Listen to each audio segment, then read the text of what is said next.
करके प्रणाम किया करते थे।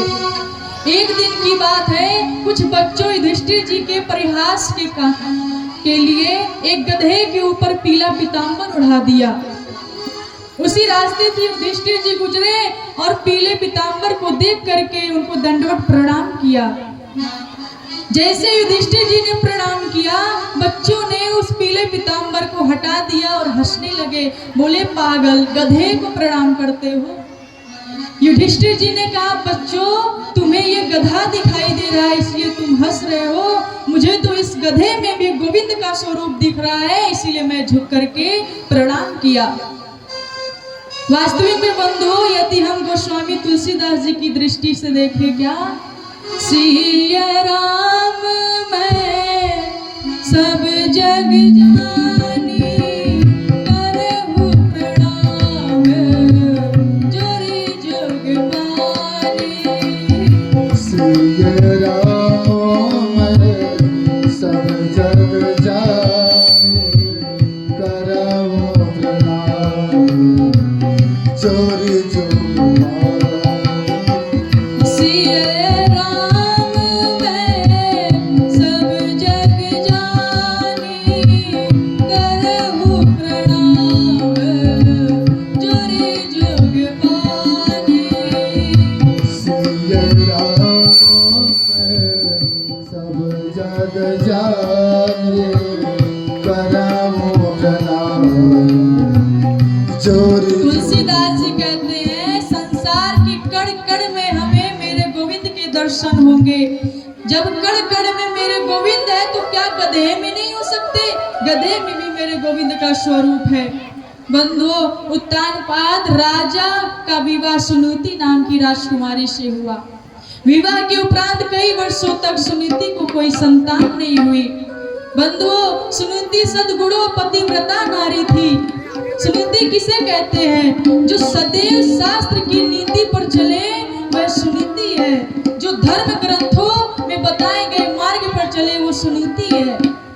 बंधुओं, एक दिन की बात है, उत्तानपाद सुदूर प्रांत में भ्रमण करने गए। वहां पे एक राजकुमारी को देख करके मोहित हो गए। उत्तानपाद ने गंधर्व विधि से उस राजकुमारी से विवाह कर लिया जिसका नाम था सुरुचि। बंधुओं, जो शास्त्र की नीति को ना मान करके अपनी रुचि से कार्य करे वो है सुरुचि। सुरुचि के साथ जैसे उत्तानपाद महल में प्रवेश किया, सुनीति मैया ने आरती की थाल सजा करके उनकी स्वागत किया। किंतु सुरुचि ने महल के द्वार पर ही दूसरी स्त्री को देख करके वे उत्तानपाद से कही कि स्वामी, ये स्त्री यहाँ रहेगी तो मैं महल में प्रवेश नहीं करूंगी।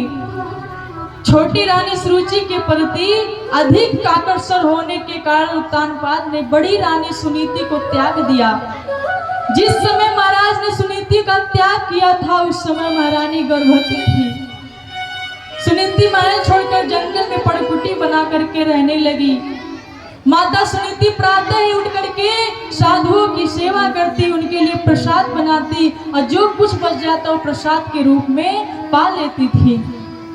एक दिन एक साधु ने माता सुनीति ने कहा, बेटी तुम बहुत सेवा करती हो, आज तुम वर मांगो, तुम्हारी जो इच्छा है वो तुम मांगो। यह सुनकर माता सुनीति बहुत प्रसन्न हुई। संत ने कहा, बेटी तुम्हारी क्या इच्छा है? मैंने कहा कि हे संत भगवान, मेरी सौतन सुरुचि के कोई संतान नहीं है, उसको ऐसा वर दीजिए कि वो उसके संतान उत्पन्न हो। संत ने कहा, धन्य हो तुम सुनीति, जिस स्त्री की वजह से तुम गर्भावस्था में महल छोड़ करके पंडकुती बना करके रहना पड़ा, उस स्त्री के लिए भी तुम मंगल कामना कर रही हो। सुनीति कहती है, महाराज मैंने सत्संग में सुना है कोई व्यक्ति हमारे लिए कितना भी बुरा भाव सोचे लेकिन हमें उसके लिए अमंगल नहीं सोचना चाहिए। और कहा है तुम्हारी सौत सुरुचि को भी एक पुत्र होगा, संत भगवान ने कहा। इतना कहकर के संत भगवान वहां से चले गए। समय आने पर सुनीति के गर्भ से एक बालक ने जन्म लिया जिसको हम और आप ध्रुव के नाम से जानते हैं, और सुरुचि के गर्भ से भी एक बालक का जन्म हुआ जिसे उत्तम नाम से जानते हैं। ध्रुव का लालन पोषण जंगल में हुआ, संतों के मध्य हुआ। भूषण महलों में अपने माता पिता के सानिध्य में हुआ। बंधुओं, इस ध्रुव चरित्र के कथा में जितने भी मुख्य पात्र हैं उनको आध्यात्मिक दृष्टिकोण से समझने का प्रयास करें। उत्तानपाद जीव है और प्रत्येक जीव के दो साथी होती है, एक सुनीति दूसरा सुरुचि। सुनीति का अर्थ होता है बुद्धि और सुरुचि का अर्थ होता है मन। उत्तानपाद रूपी जीव जब बुद्धि का संग करता है तो उसे ध्रुव जैसा पुत्र पैदा होता है। उत्तानपाद रूपी जीव जब मन का संग करता है तो उत्तम जैसा पुत्र प्राप्त होता है। ध्रुव किसे कहते हैं? जो अटल है, अचल है, नित्य है, शाश्वत है, संपूर्ण विश्व को पसंद है, वो ध्रुव है। और उत्तम बंधुओं, कुछ सीमित लोग को जो पसंद आए वो है उत्तम।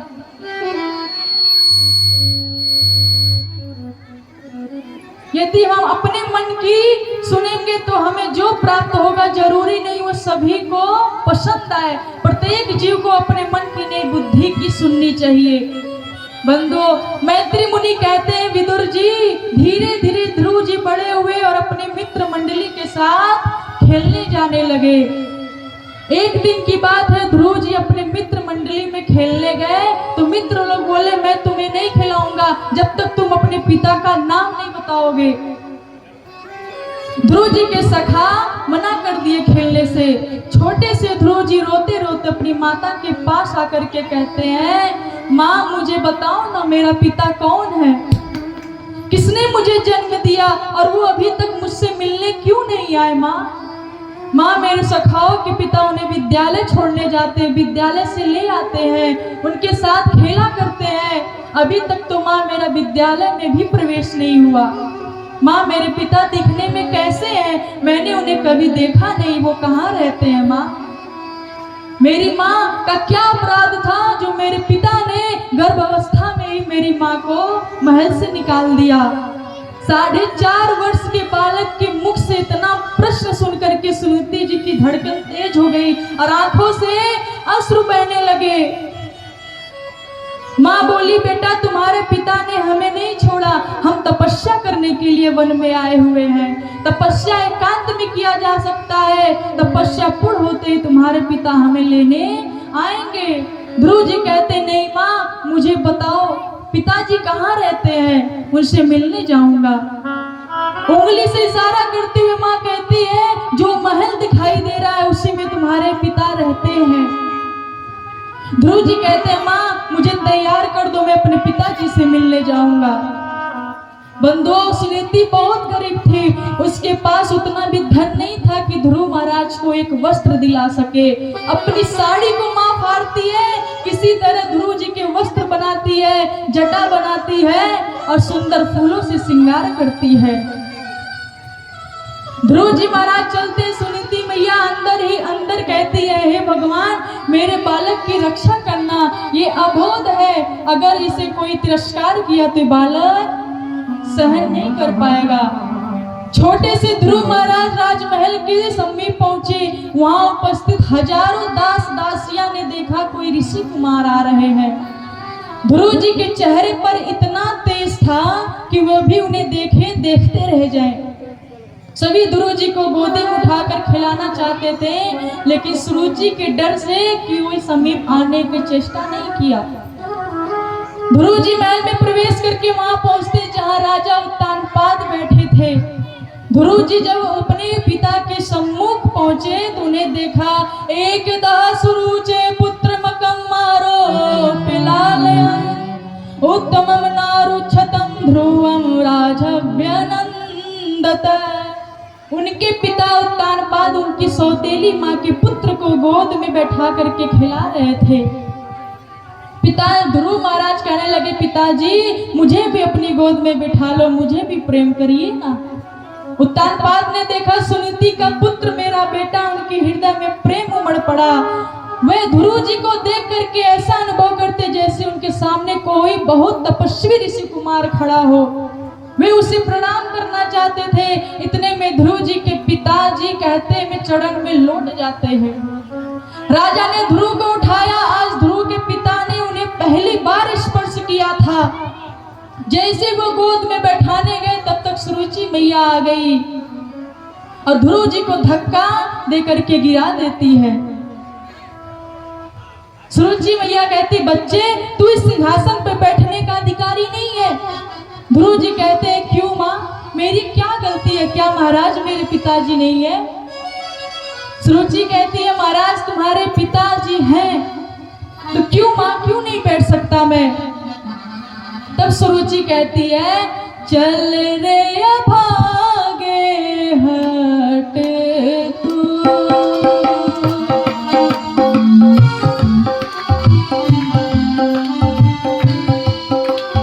चल रे अभागे हट तू, चल रे अभागे बैठ नहीं तो नृप की गो,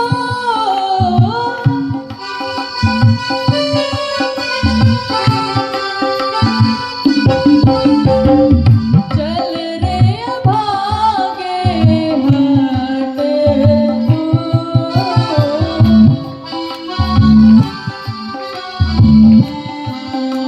और कहती है, सुंदरो यहाँ बैठना चाहो जन्मों मेरी कोख से,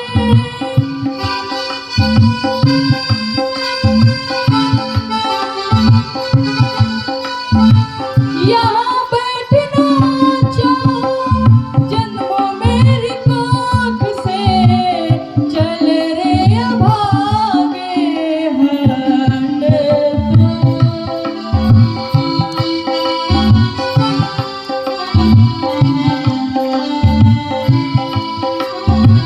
पाया है जन्म तूने तुझ जननी से,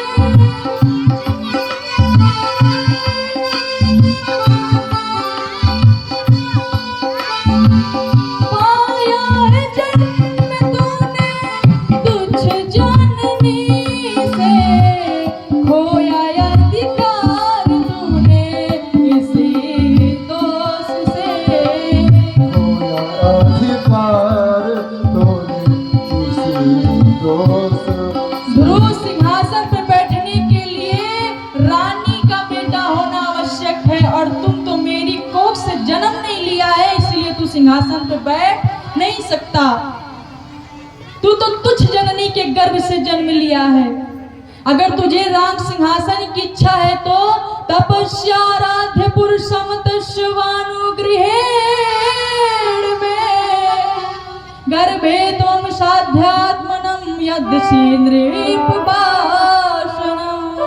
तपस्या करके परम पुरुष श्री नारायण की आराधना कर और उनको उनसे वरदान मांग कि अगले जन्म में तू मेरी कोख से जन्म ले, तभी तू सिंहासन पर बैठ सकता है। मैत्री मुनि कहते हैं, विदुर जी, जिस प्रकार डंडे की चोट खा करके सांप फुफकारे मारने लगता है, उसी प्रकार अपनी सौतेली माँ के कठोर वचनों को घायल होकर के ध्रुव जी लंबी लंबी सांस लेने लगते हैं। उत्तानपाद यह सब देखता रहा, किंतु रुचि के प्रेम में आकर्षण के जाल में फंस करके कुछ कर नहीं सका।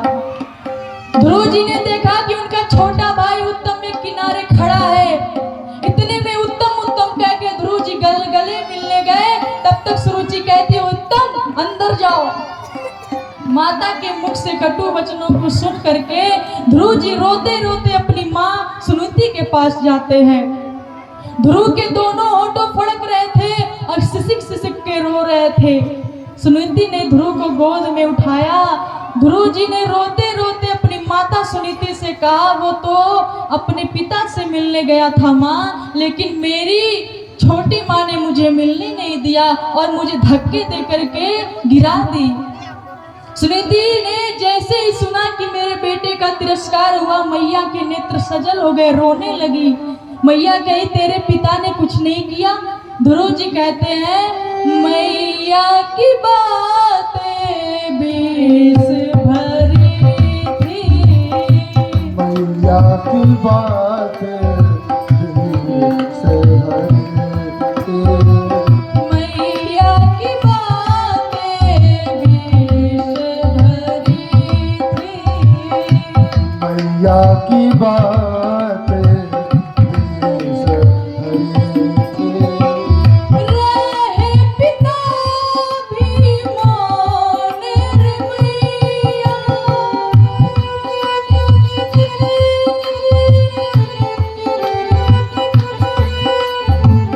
मैया की बातें विष भरी थी।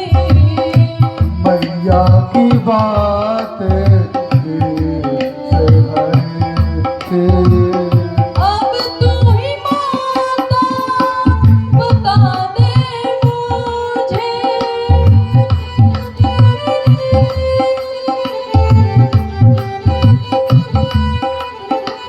मेरा अपना कौन है मैया। मेरा अपना कौन है। गुरु कहते हैं माँ सुरुचि मैया अनादर करती रही और पिताजी भी मौन होकर के देखते रहे माँ, किंतु वह मौन खड़े होकर इस भांति देख रहे थे जैसे मेरी जान पहचान ना हो।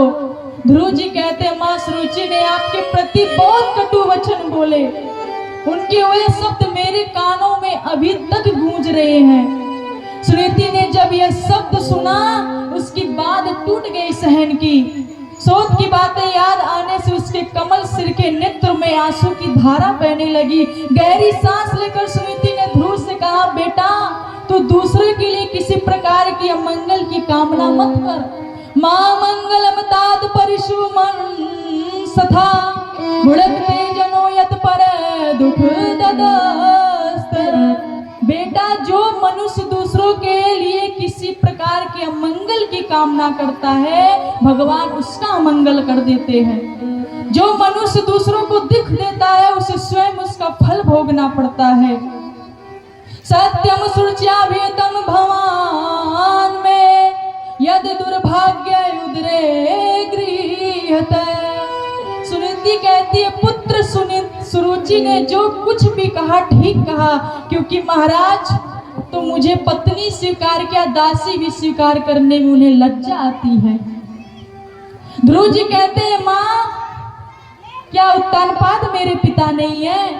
मैया कहती वो तो तेरे शरीर पिता है, जो प्राण पिता है वो तो साक्षात नारायण है, जिसने संपूर्ण जगत को बनाया, स्वयं ही जगत बन करके आए, जिसकी कृपा से सृष्टि की रचना हुआ, पालन हुआ और समय आने पर संहार करते हैं, वो सबके पिता हैं। हे ध्रुव बेटा, माँ कहती है प्रभु का नाम सब गाओ, प्रभु का नाम प्यारा है, प्रभु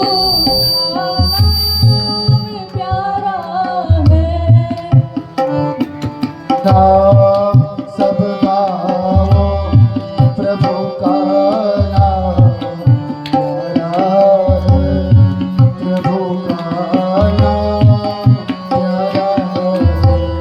उसी का दास बन जाओ, उसी का नाम प्यारा है, उसी का नाम प्यारा है।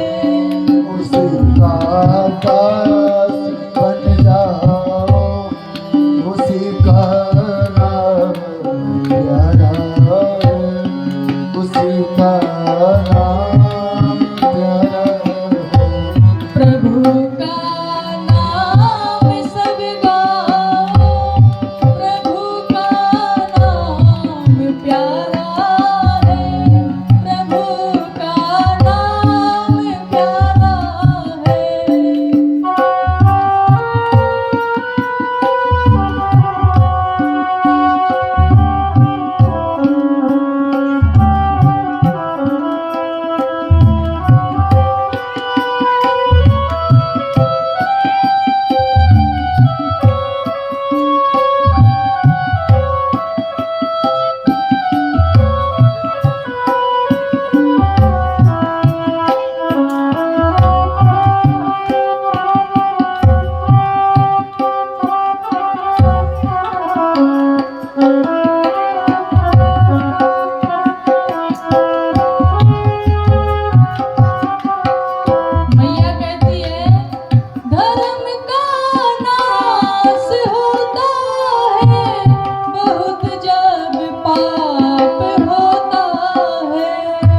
धर्म का नाश होता है, बहुत जब पाप होता है।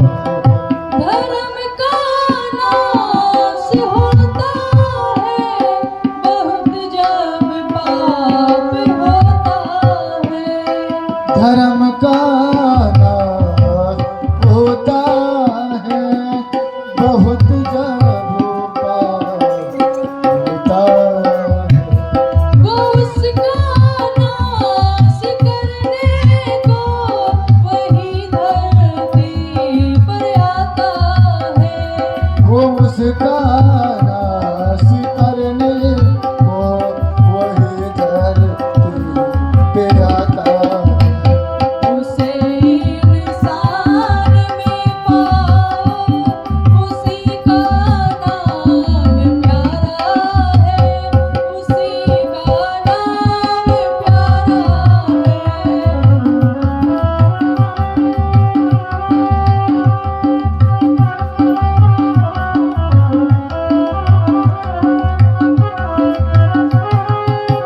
मैया कहती है कि बेटा प्रभु का नाम स्मरण करो, वही तेरे असली पिता है। श्रुति कहती है पुत्र तू स्वधर्म का पवित्र हुए अपने चित्त में श्री पुरुषोत्तम भगवान को बसा ले तथा अन्य सभी का चिंतन छोड़कर केवल उन्हीं का भजन करो। श्रुति कहती है बेटा उन कमल दल लोचन श्री हरि को छोड़कर मुझे तो तेरे कष्ट दूर करने वाले कोई नहीं दिख रहा है। बांधो वास्तविक में आपके दुखों को परमात्मा ही दूर कर सकता है, दूसरा कोई दूर नहीं कर सकता है।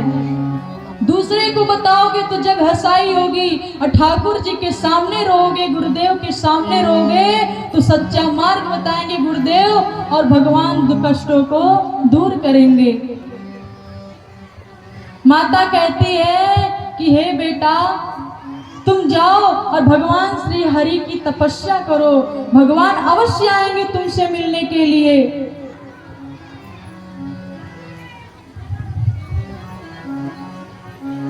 बंदो जब ध्रुव जी ने अपनी माता सुनीति को प्रणाम किया तो उनके नेत्र अश्रु से झलक आए कि मेरा बेटा जा रहा है। अपने को बड़ी सौभाग्यशाली समझ रही है कि इन्होंने ध्रुव जैसे भगवत भक्त को जन्म दिया।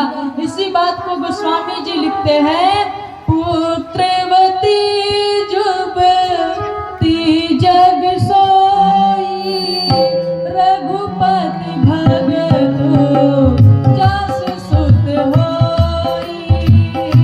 पुत्रवती जुबती जग सोई, रघुपति भगत जासु सुत होई। पुत्रवती जुबती जग सोई रघुपति भगत जासु सुत होई। पुत्रवती जुबती जग सोई, रघुपति भगत जासु सुत होई। बंदो संसार में वही स्त्री पुत्रवती है जिसका पुत्र रघुनाथ जी का भक्त हो, उनका दास हो। नहीं तो अगर गुंडा डकैती शराब मदिरा पान करे इससे अच्छा बांझ ही रहो। किंतु विडंबना इस बात की है कि आज कोई भी अपने बच्चों को भगवत भक्त बनाना नहीं चाहता। बचपन में जब बच्चों को डराना होता था तो कहते थे कि बेटा सो जा वरना बाबा आएगा पकड़ करके ले जाएगा। बचपन में ही जब साधु के प्रति द्वेषता पैदा करोगे तो बड़ा होकर के वो साधुओं के साथ कैसे रहेगा। सभी चाहते हैं मेरा बेटा डकैती बने, चोर बने, लेकिन साधुओं का संग नहीं करे। आज बहुत बड़ी विडंबना की बात है। ध्रुव जी भगवान के सहारे कानपुर यानी बिठूर से पैदल चलना प्रारंभ किए जंगल की ओर। ध्रुव जी को पता नहीं जाना कहाँ है, बस चले जा रहे हैं। हम जो भी कथा सुनते हैं उसके नियमों का पालन करना चाहिए। आज 4.5 वर्ष के ध्रुव जी महाराज जंगल की ओर तपस्या करने चले जा रहे हैं, लेकिन आज कोई राम नाम नहीं लेता। हमारे गुरुदेव कहते हैं ना राम नाम लीनो दिन भरी जवानी में, तू डूब के मर जा रे चुल्लू भर पानी में। मर जाए चलो हर पानी। ताली बजाते ना हुए राम नाम लीनो ना कृष्ण नाम लीनो दिन भरी जवानी में, तू डूब के मर जा रे चुल्लू भर पानी में। तो डूब के मर जाए चलो हर पानी में।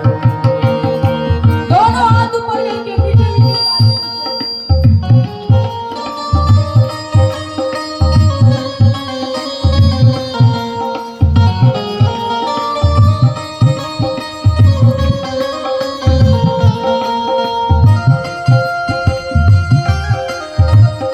जय श्री राधे। दिल से ताली की सेवा करते हुए जो राम नाम ले लिया उसका जीवन बेकार है। प्रेम से झुमके भगवान के नाम लीजिए।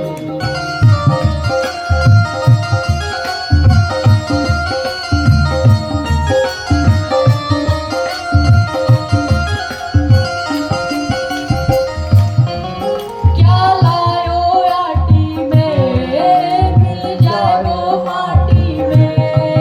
क्या लायो आटी में मिल जाए वो माटी में। क्या लायो आटी में मिल जाए वो माटी में। क्या लायो आटी में मिल जाए वो माटी में। एक दिन काया तेरी मिल जाएगी काटी में। आया तेरे मिल जाएगी काटे में। पानी को बबूला है पानी का बगोला है मिल जाए वो पानी में, तू डूब के मर जा रे चुल्लू भर पानी में। तो डूब के मर जाए चलो भर पानी में। डूब के मर जा रे चुल्लू भर पानी में। तो डूब के मर जाए चलो भर पानी में।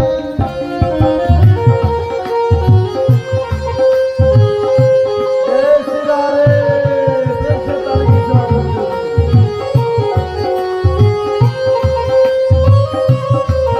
राधे गोविंद।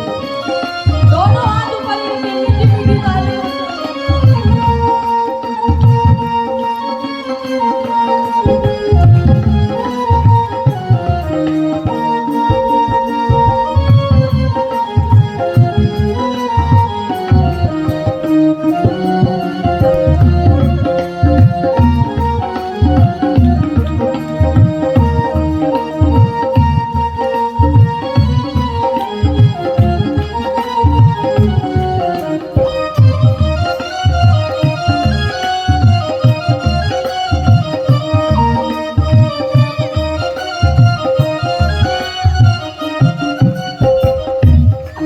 क्यों करता मेरा मेरा यहाँ कुछ भी नहीं तेरा।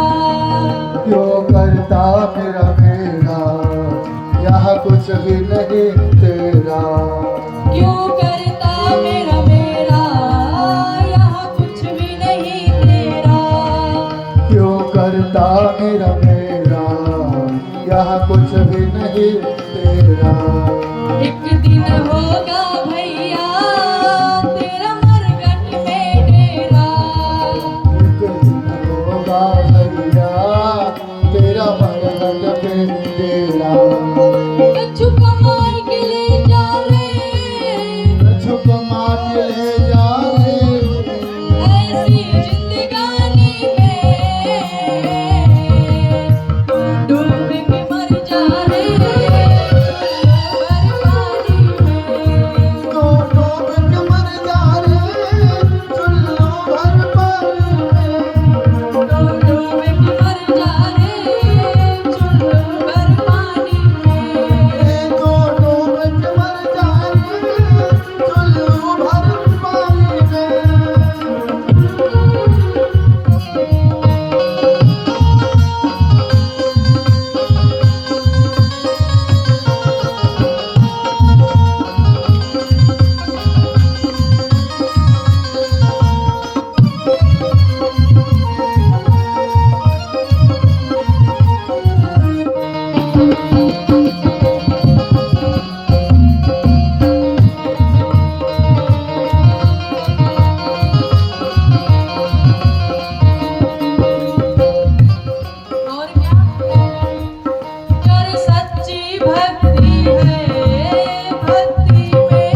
सच्ची कर सच्ची भक्ति है, भक्ति में शक्ति है।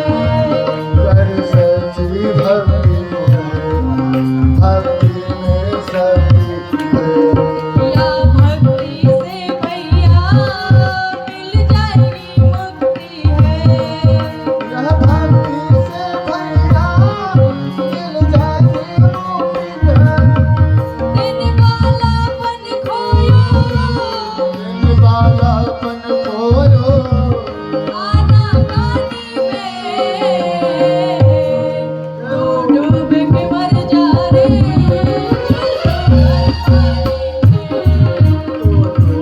मर जाए चल हर बारी में।